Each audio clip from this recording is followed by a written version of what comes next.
रेगिस्तान की तपती रेत में भटकती एक लड़की को अचानक कुछ ऐसा मिलता है जो उसकी जिंदगी को हमेशा के लिए बदल देने वाला था। वह जमीन में दबी उस चमकती चीज को निकालती है और हैरान रह जाती है क्योंकि वो कोई आम चीज नहीं बल्कि एक जादुई चिराग था। लेकिन उसे मजाक समझकर वो गुस्से में चिराग को दूर फेंक देती है। अगले ही पल वो चिराग हवा में घूमकर वापस उसके पैरों के पास आ गिरता है। लड़की घबरा जाती है, ठोकर खाती है और गिर पड़ती है। अब के बार वो गुस्से में चिराग उठाती है और चिल्लाती है, कौन है जो मेरे साथ ये मजाक कर रहा है। तभी चिराग कांपने लगता है और उसमें से आती हैं कुछ रहस्यमयी आवाजें। उसे अपने सामने एक धुंधला अतीत दिखाई देता है जहां उसकी ही शक्ल की एक और लड़की उसी चिराग को थामे खड़ी है। अचानक आसमान काला पड़ जाता है और रेगिस्तान में उठता है एक भयंकर तूफान। चिराग फट पड़ता है और उसमें से निकलता है लंबे बालों वाला एक जिन। लड़की डरते हुए अपने बालों का कांटा निकालती है और उसकी ओर तान देती है, लेकिन जिन पल भर में उसके पीछे आ जाता है।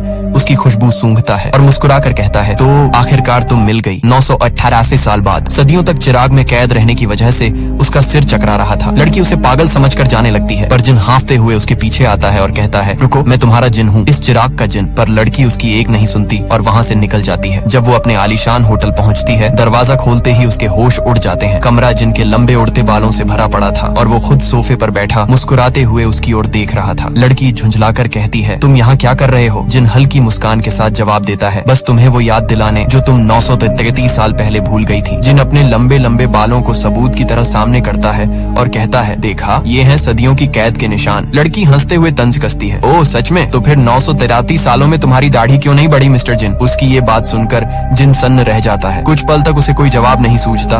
फिर बात बदलते हुए कहता है, तुम नहीं जानती मैंने वो 933 साल कैसे गुजारे। हर पल, हर सांस, बस उसी दिन का इंतजार था जब ये चिराग फिर से खुलेगा। तभी दृश्य बदलता है और हमें जिनका अतीत दिखाया जाता है। वो अंधेरे में कैद था, चिराग के भीतर, अकेला, गुस्से और बदले की आग में जलता हुआ। वो हर दिन उस लड़की को कोसता जिसने उसे हमेशा के लिए बंद कर दिया था, लेकिन बदला लेने की उसकी प्यास ने उसे चतुर बना दिया। उसने अपने एक रहस्यमयी पालतू को इंसान का रूप देकर बाहरी दुनिया में भेजा ताकि वो उसे हर खबर देता रहे। दृश्य फिर से वर्तमान में लौटता है। जिन अब उस लड़की को अपनी दर्द भरी कहानी सुना रहा था। उसकी आवाज भारी और थकी हुई थी, जैसे हर शब्द में सदियों का बोझ हो। लेकिन जब वो मुड़कर देखता है तो उसकी आंखें फैल जाती हैं। वो लड़की उसके लंबे बालों को चादर की तरह ओढ़े आराम से सो रही थी। जिनका चेहरा लाल पड़ जाता है, गुस्से में उसकी आंखें चमक उठती हैं। तुम मेरी कहानी सुनने की बजाय सो गई, वो गरजता है और एक झटके में फिर से चिराग के अंदर समा जाता है। लेकिन लड़की सच में नहीं सोई थी। उसकी आंखें धीरे से खुलती हैं, होंठों पर हल्की मुस्कान उभरती है। वो उठती है, चुपचाप उस चिराग को अपने हाथों में उठाती है और फुसफुसाती है, तो ये है वो राज जो तू छिपा रहा था। लड़की चिराग को अपने हाथों में थाम कर धीरे से फुसफुसाती है, अब बाहर आओ, अधूरी कहानी सुनाओ। जिन दोबारा धुएं के बादल में बदलकर बाहर आता है। उसकी आंखों में अब थकावट नहीं बल्कि एक रहस्यमय चमक थी। वो गहरी आवाज में कहता है, मेरी कहानी अभी खत्म नहीं हुई थी। वो आगे बताता है, सदियों पहले मैंने एक कसम खाई थी, अगर मेरा अगला मालिक एक नेक इंसान निकला तो मैं खुद को तबाह कर लूंगा, लेकिन अगर वो मुझे बुराई के रास्ते पर ले गया तो मैं हमेशा के लिए आजाद हो जाऊंगा। वो ठंडी हंसी हंसते हुए जोड़ता है, अब तुम समझ रही हो ना, मुझे बस तुम्हारी एक गलत इच्छा चाहिए और मैं आजाद हो जाऊंगा। लड़की उसे घूरती है मगर जवाब नहीं देती। तभी सड़क पर अचानक एक तेज रफ्तार मोटर बाइक उसकी आंखों के सामने से गुजरती है। जिन चौंक जाता है, उसे ऐसा कुछ सदियों से नहीं देखा था। पर लड़की की आंखों में अब एक शरारती चमक आ चुकी थी। कुछ देर बाद वो अपनी सहेलियों के साथ बाजार में घूम रही होती है और जिन भी उसके आसपास मंडरा रहा होता है। लड़की हंसते हुए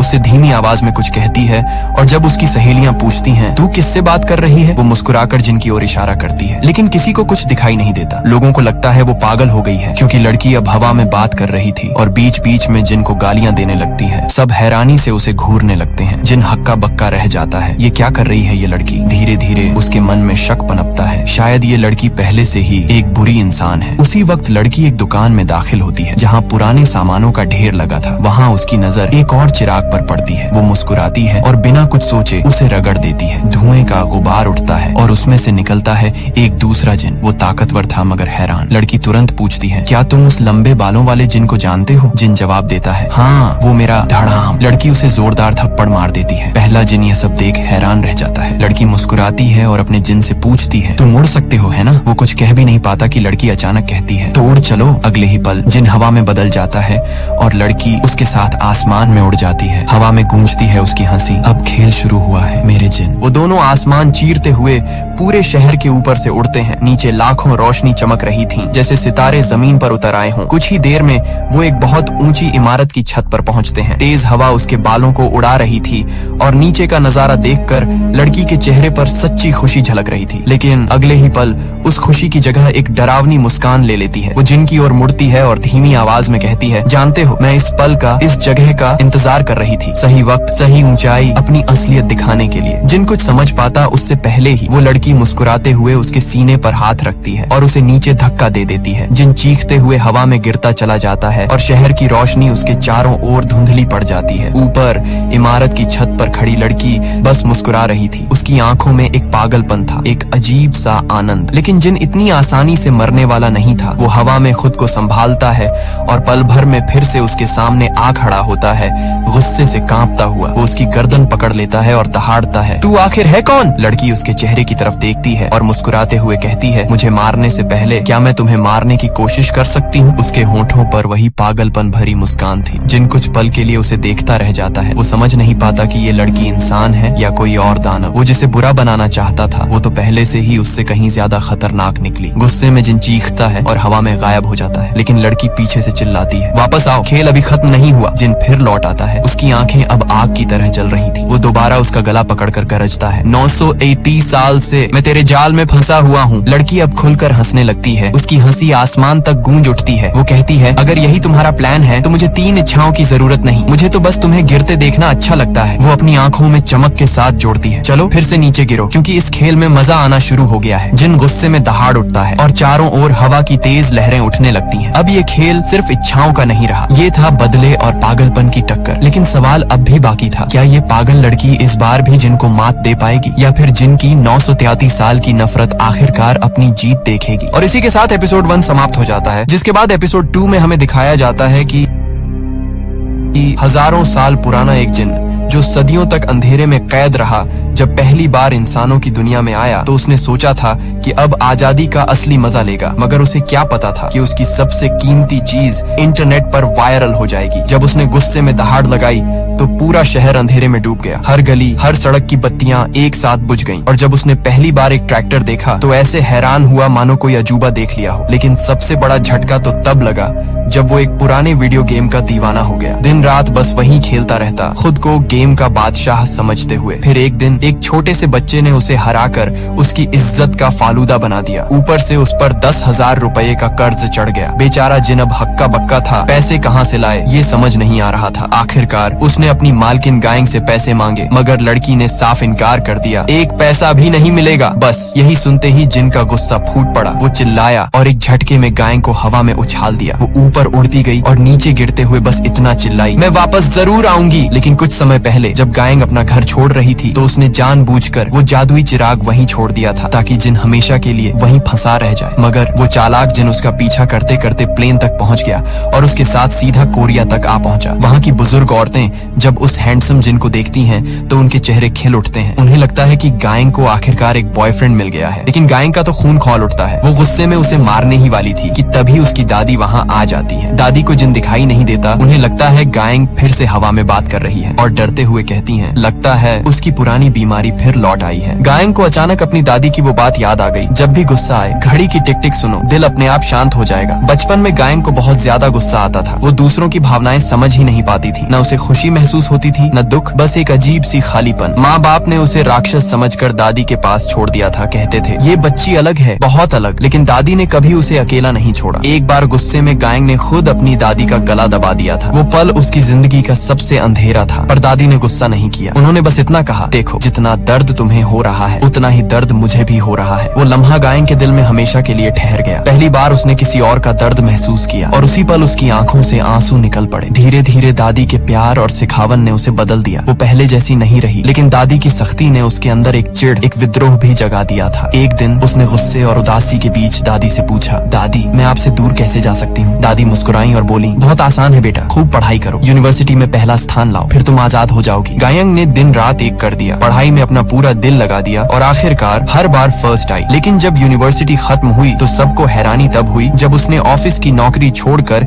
एक कार रिपेयर शॉप खोल ली। दादी के लिए ये किसी सदमे से कम नहीं था। उधर जिन ये सब बातें सुनकर हैरान और थोड़ा कंफ्यूज हो गया। उसके लिए यूनिवर्सिटी किसी जादुई जगह से कम नहीं लग रही थी। समझ न आने पर वो बहाना बनाकर वहां से निकल गया। दूसरी तरफ उसका पालतू जानवर जो अब इंसान का रूप ले चुका था, गांव की बूढ़ी औरतों की मदद करके सबका चहेता बन गया। वो इतना खुश था कि खुद को इंसान ही मान बैठा, अपनी असली पहचान भूल गया। उधर गायंग जब अपनी कार लेकर गांव से गुजर रही थी तो रास्ते भर गांव वाले उसे ताने मारते रहे, लेकिन वो बस मुस्कुरा दी क्योंकि अंदर से जानती थी वो सब उसी से प्यार करते हैं, बस जताने का तरीका थोड़ा अलग है। इसी बीच जिन वहां पहुंचा और गांव वालों से गायंग के बारे में बातें करने लगा। तभी उसे पता चला कि बचपन में गायंग जानवरों को मारा करती थी, पर एक दिन गांव के एक अंकल ने उसे लकड़ी पर नक्काशी करना सिखाया और वही उसकी जिंदगी का मोड़ साबित हुआ। उस दिन के बाद से वो हर चीज में निपुण होती चली गई। ये सुनकर जिन गहरे सोच में पड़ गया। उसके दिमाग में बस एक ही बात घूम रही थी, इस लड़की को हराना आसान नहीं है। वो सलाह लेने अपने भाई के पास गया, लेकिन जैसे ही भाई ने कोल्ड ड्रिंक का घूंट लिया वो तो नशे में झूमने लगा और उसी ड्रिंक का दीवाना बन गया। उधर जब गायंग ने गुस्से में जिन को हवा में उड़ाया था तो वो सीधा अपने चिराग में लौट गया, लेकिन उसका असर उसके भाई पर भी हुआ क्योंकि वो उसी का हिस्सा था। जब भाई को पता चला कि झगड़ा सिर्फ 10,000 रुपए के लिए हुआ था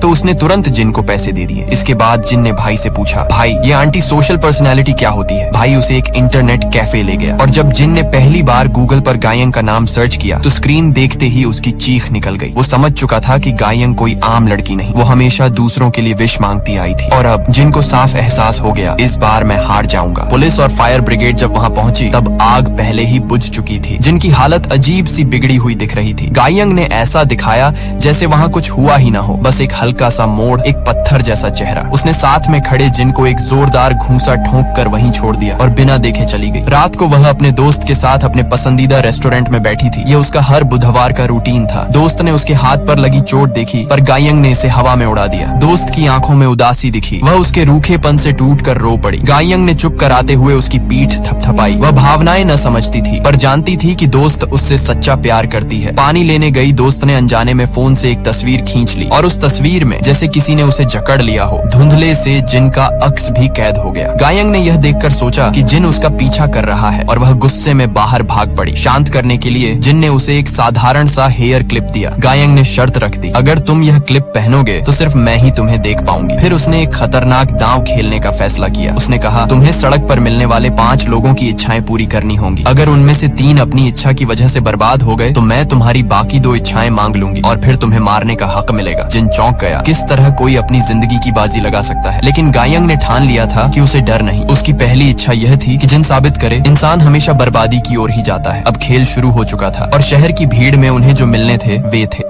पहली थी एक थकी हुई कैशियर जो हर दिन मुस्कान के पीछे अपने दर्द को छुपाती थी। दूसरी एक उदास बैंक कर्मचारी जिसे जिंदगी से अब कोई उम्मीद नहीं थी। तीसरा एक आवारा कुत्ता जो सिर्फ एक टुकड़ा प्यार ढूंढ रहा था। चौथा एक ट्रक ड्राइवर जो अपने अतीत से भागते हुए सड़कों पर जिंदगी गुजार रहा था। और 5वां एक यूबर ड्राइवर जिसे अपनी किस्मत पर भरोसा नहीं रहा। जब जिन ने उस कुत्ते को लिस्ट में देखा तो हंसते हुए बोला, जानवर इसे भी गिनोगी? लेकिन गायंग ने शांत आवाज में कहा, शर्त 5 जिंदगियों की थी और जानवर भी जिंदा होते हैं। जिन मुस्कुराया, उसकी बात मान ली और बोला, ठीक है, लेकिन याद रखना मैं कोई साधारण जिन नहीं, मैं वो शैतान हूँ जो इंसानों को उनकी खुद की बर्बादी तक पहुँचाता है। लेकिन अगली ही सुबह जब सूरज निकला, जिन के चेहरे पर पहली बार पछतावे की झलक आई। उसे लगा कि वो गायंग से ये शर्त हार जाएगा। वो धीरे से वहाँ से चला गया। जाते जाते दादी के बनाए खाने का डिब्बा चुराया और आसमान में गायब होते हुए बोला, शायद मुझे इस बार इंसान से हार मान लेनी चाहिए।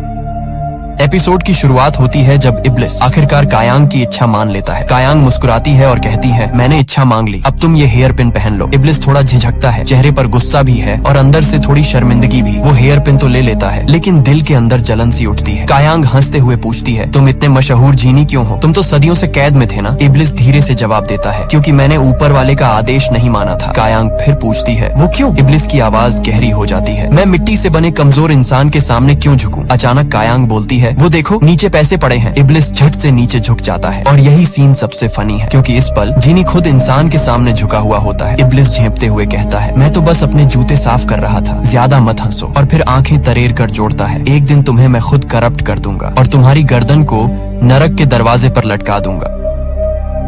फिर फिर हम देखते हैं आसमान में उड़ते हुए कालीन पर इब्लिस मजे से खाना खा रहा होता है। अचानक 2 फाइटर जेट्स उसकी तरफ आते हैं। उन्हें लगता है कि ये किसी देश की मिसाइल है। वो इब्लिस पर लॉक करने की तैयारी करते हैं। इब्लिस हैरान, ये क्या हो रहा है? जेट्स करीब आते जाते हैं और ये खबर पूरे देश में फैल जाती है। आसमान में कोई रहस्यमयी वस्तु उड़ रही है। जब इब्लिस आखिरकार कायांग से मिलता है, वो गुस्से से फट पड़ती है। तुम होश में तो हो? पूरे देश को तुमने हिला दिया है, अब ये सब कैसे ठीक करोगे? कायांग गुस्से में इब्लिस की तरफ देखती है और कहती है, तुम्हारी उस हरकत की वजह से 2 देशों के बीच जंग छिड़ सकती थी। तुम्हें जरा भी होश नहीं है कि तुम क्या कर रहे हो? इब्लिस कुछ नहीं कहता, बस नीचे नजर झुका लेता है। इतने में वहाँ सईद आ जाता है। वो कायांग के गैराज में नौकरी मांगने आता है। कायांग उसे गौर से देखती है और जैसे ही इब्लिस और सईद की आंखें मिलती हैं, वो सब समझ जाती है। अच्छा, तो इसे तुमने भेजा है मुझ पर नजर रखने के लिए? कायांग चिल्लाती है, भागो यहाँ से, दोनों के दोनों। सईद घबराकर बाहर भाग जाता है और इब्लिस वहीं खड़ा रहता है, कुछ बोले बिना। सीन धीरे धीरे बदलता है। अब हम देखते हैं इब्लिस अतीत में चला गया है। वो ये जानना चाहता है कि कायांग हमेशा इंसानों के लिए इच्छाएं क्यों मांगती है, वो अपने लिए कुछ क्यों नहीं चाहती। वो कोरिया के पुराने दौर जोसियन एरा में पहुंचता है। चारों तरफ पुराने महल, सैनिक और राजसी माहौल। इब्लिस किसी राजा से मिलने की कोशिश करता है, पर इस बार भी उसका प्लान बुरी तरह फेल हो जाता है। किंग और उसके सिपाही उसे पकड़ लेते हैं और बिना कुछ सुने उसका सिर कलम कर देते हैं। सीन बेहद डरावना होता है। इब्लिस की चीख गूंजती है और वो वहीं से गायब हो जाता है। वो प्रेजेंट टाइम में वापस लौट आता है, थका हुआ, परेशान और गुस्से में। कायांग उसे देखती है और कहती है, लगता है तुम फिर से कुछ उल्टी सीधी हरकतें कर रहे थे। वो आगे बढ़ती है और सवाल करती है, और सुनो, अब तक तुमने उन 5 बंदों में से किसी एक को भी करप्ट क्यों नहीं किया? इब्लिस एक हल्की मुस्कान के साथ जवाब देता है, जब वो लोग अपनी जिंदगी की सबसे बड़ी मुसीबत में होंगे तो चिराग खुद ब खुद उनके सामने आ जाएगा और जैसे जैसे वो मुझसे इच्छाएं मांगेंगे, वो धीरे धीरे लालची, झूठे और धोखेबाज बनते जाएंगे। कायांग इब्लिस की तरफ देखती है और कहती है, मैं यह भी जानना चाहती हूँ कि हर इच्छा के साथ क्या बदलता है। इब्लिस मुस्कुराता है और कहता है, चलो मैं तुम्हें कुछ दिखाता हूँ। वो उसे एक जादुई क्विल के बारे में बताता है जो सिर्फ सच लिखती है। वो कहता है, तुम उसे चेक कर सकती हो, क्या बदलता है। इब्लिस उसे एक बिल्डिंग में ले जाता है और कहता है, जब इस बिल्डिंग का मालिक आए तो उसके विंग से एक फेदर निकाल लेना, लेकिन याद रखना वो कोई आम इंसान नहीं है। इतना कहकर इब्लिस अचानक कायांग को बिल्डिंग की छत से धक्का दे देता है। कायांग नीचे गिरने लगती है, लेकिन तभी बिल्डिंग का मालिक एलजेल आकर उसे पकड़ लेता है। कायांग किसी तरह उसका एक फेदर चुरा लेती है और वहाँ से भाग जाती है, लेकिन हमें पता चलता है कि वो बिल्डिंग का मालिक कोई और नहीं बल्कि इब्लिस का भाई एलजेल है। एलजेल और इब्लिस के बीच रिश्ते बहुत खराब हैं। एलजेल को अपने भाई से नफरत है और वो अक्सर रेगिस्तान में जाकर उसके चिराग पर मिट्टी डाल देता था ताकि इब्लिस हमेशा के लिए कैद रहे, लेकिन अब इब्लिस भी गुस्से में आकर उसकी पूरी बिल्डिंग तबाह कर देता है। इसके बाद कायांग उस फेदर को टेस्ट करती है। वो लिखती है कि मैं अपनी दादी के लिए एक बोझ हूँ, लेकिन फेदर अपने आप चमकने लगता है और उस लाइन को सुधार देता है कि तुम अपनी दादी की ताकत हो। यह देखकर कायांग की आंखों में आंसू आ जाते हैं और वो बहुत इमोशनल हो जाती है। अब सीन बदलता है और हम देखते हैं वही लड़की जिसे उसकी जॉब पर हमेशा बॉस बुली करती थी। वो सुपरमार्केट में अकेली बैठी होती है, तभी उसके सामने एक जादुई चिराग आता है। वो डरते हुए पूछती है, कौन है वहाँ? तभी इब्लिस प्रकट होता है और कहता है, मैं हूँ तुम्हारा जिन्न। लड़की बिना सोचे कहती है, मुझे इस सुपरमार्केट का मैनेजर बना दो। मैं उस औरत से बदला लेना चाहती हूँ जिसने मेरी जिंदगी खराब की। इब्लिस उंगली हिलाता है और कहता है, ख्वाहिश मंजूर। अगले ही पल वो लड़की सुपरमार्केट की नई मैनेजर बन जाती है। सारे एम्प्लॉय उसे देखकर दंग रह जाते हैं और उसकी पुरानी बॉस के चेहरे का रंग उड़ जाता है। अब वो उसी औरत से सारा काम करवाती है जिसने कभी उसे नीचा दिखाया था। कुछ देर बाद इब्लिस वापस आता है। कायांग पूछती है, क्या मांगा उसने? इब्लिस मुस्कुराते हुए सब कुछ बता देता है। बात करते करते उनकी बातचीत में एक नाम आता है, मिंजी। इब्लिस रुक जाता है और पूछता है, ये मिंजी कौन है? कायांग की आंखों में हल्की उदासी उतर आती है और स्क्रीन धीरे धीरे ब्लर होने लगती है। एक फ्लैशबैक में हमें मिंजी की कहानी दिखाई जाती है। मिंजी को स्कूल में कुछ स्टूडेंट्स हर दिन बुली करते थे। वो चुप रहती थी, कुछ कह नहीं पाती थी, लेकिन जब कायांग को इस बात का पता चलता है तो वो गुस्से में उन बुलीज के पास जाती है और उन्हें धमकी देती है कि अगर उन्होंने मिंजी को फिर तंग किया तो वो सबको आग लगा देगी। उस दिन के बाद से मिंजी और कायांग की दोस्ती गहरी हो जाती है। वो दोनों एक दूसरे की जिंदगी का अहम हिस्सा बन जाती हैं। अब सीन बदलता है। इब्लिस वीडियो गेम खेल रहा होता है, तभी एक गली का गुंडा उससे टकरा जाता है। इब्लिस उसे घूरता है और कहता है, सईद, इस नालायक को सबक सिखाओ। सईद एक मुस्कान के साथ अपनी असली शक्ल दिखाता है और एक मिथिकल बीस्ट यानी डरावने राक्षस का रूप ले लेता है। वो गुंडा डर के मारे कांपने लगता है और वहीं अपनी पैंट गीली कर देता है। इब्लिस और सईद दोनों हंसने लगते हैं और सीन वहीं से कट होता है। अगले सीन में सईद जंगल में घूम रहा होता है, तभी वो एक खूबसूरत चिड़िया को देखता है। वो चिड़िया अचानक इंसान का रूप ले लेती है। सईद मुस्कुराता है और कहता है, आयरम, तुम यहाँ क्या कर रही हो? वो दोनों काफी देर तक एक दूसरे से बातें करते हैं। धीरे धीरे हमें पता चलता है कि सईद और आयरम पुराने दोस्त हैं। पास्ट में आयरम ने सईद की बहुत मदद की थी, खासकर कायांग के पुनर्जन्म को ढूंढने में। लेकिन असली ट्विस्ट तो तब आता है जब यह पता चलता है कि आयरम कोई आम इंसान नहीं बल्कि इब्लिस के भाई एलजेल की असिस्टेंट है। अब सीन बदलता है। सईद वापस इब्लिस के पास आता है और उसे बताता है कि कायांग ने उसे अपनी गैराज में जॉब दे दी है। फिर वह गंभीर लहजे में कहता है, मुझे पता लगा है कि कायांग खुद को मारना चाहती है। जैसे ही उसकी दादी इस दुनिया से चली जाएगी, ये सुनकर इब्लिस का चेहरा सख्त हो जाता है। उसकी आंखों में पहली बार डर और बेचैनी नजर आती है। यह सुनकर यकीन नहीं होता। उसने तो अपना कॉफिन भी तैयार कर लिया है। इब्लिस ये देखकर चौंक जाता है। ऐसा नहीं हो सकता। अगर उसकी दादी मर गई तो वो खुद को मार लेगी। अब वो किसी भी हाल में उसकी दादी को मरने नहीं देता। खाना बनाना हो या खेतों में काम करना, सब खुद करता है। दादी तो हैरान है कि इस लड़के को अचानक क्या हो गया है। लेकिन कहानी यही नहीं रुकती। अगले सीन में हम देखते हैं इब्लिस और कायांग एक साथ शॉपिंग पर जाते हैं, फिर एक रोमांटिक डिनर डेट पर। हमारा जीनी मजे से खाना खा रहा होता है। तभी उसकी नजर कायांग पर पड़ती है, जो टावर की तरफ देखती हुई खोई हुई लग रही थी। इब्लिस मुस्कुराकर कहता है, इस बार प्रॉमिस करो तुम मुझे नीचे नहीं फेंकोगी। और फिर वो कायांग को उसी ऊंचे टावर पर ले जाता है। वहाँ इब्लिस पूरे शहर की लाइट्स बंद कर देता है ताकि कायांग आसमान के असली तारों को देख सके। चारों तरफ सिर्फ सन्नाटा, ऊपर चमकते तारे और नीचे वो दोनों अकेले। कायांग के चेहरे पर हल्की मुस्कान आती है। उसे मीनजी की बात याद आती है। अगर कोई लड़का स्टार्स की बात करे तो समझ जाना वो तुम्हें किस करना चाहता है। बस फिर क्या था, कायांग अचानक इब्लिस को किस कर लेती है। इब्लिस तो जैसे पत्थर का बन जाता है, पूरी तरह हक्का बक्का। और यहीं पर यह एपिसोड खत्म हो जाता है, एक प्यारे लेकिन शॉकिंग मोमेंट के साथ।